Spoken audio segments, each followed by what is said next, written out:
Hi, hello, Franz here, Finesse. Welcome to Pro No TV. You're reading something, a statement from James Blake. I'm gonna let you read it for a little bit. Yeah, James Blake, this young man right here. He was tackled. I mean, the videotape shows it all. It's so disgusting, the videotape. So horrific. Thank God that no gun went off. Thank God that this guy wasn't shot and killed on the street like Eric Garner. It's like they never learned. It's like they never learned respect for African Americans. It's just not there. It's so sad. Over and over again. Are we going to keep going through this?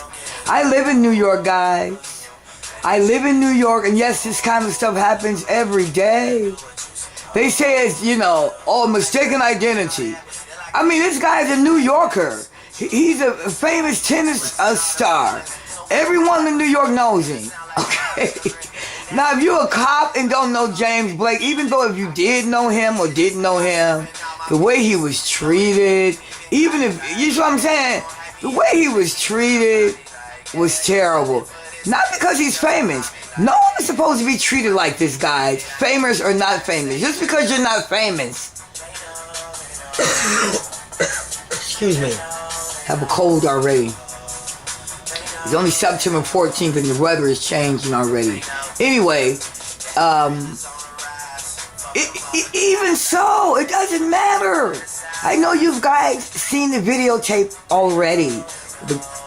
James Blake was just standing up by the Hyatt Hotel, and this cop come out of nowhere. No badge, no, I'm a cop, excuse me, sir. You have a right to remain silent. Whatever you say in a polite way, because in reality, even as a cop, you might have the wrong man.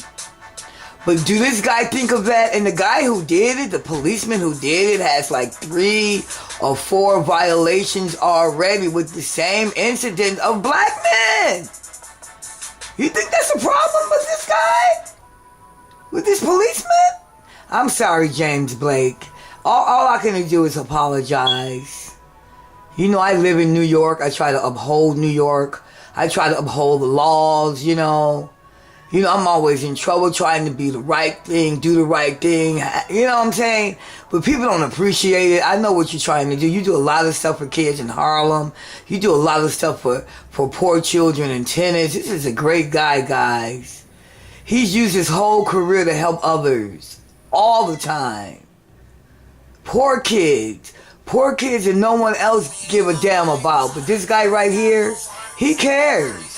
Thank you, James. Do what you do, brother. Be an advocate.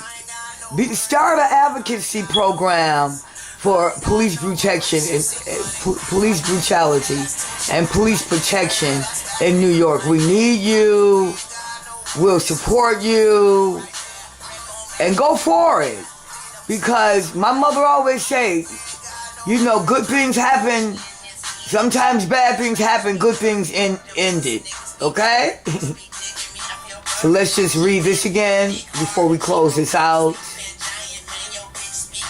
These are his words, not mine.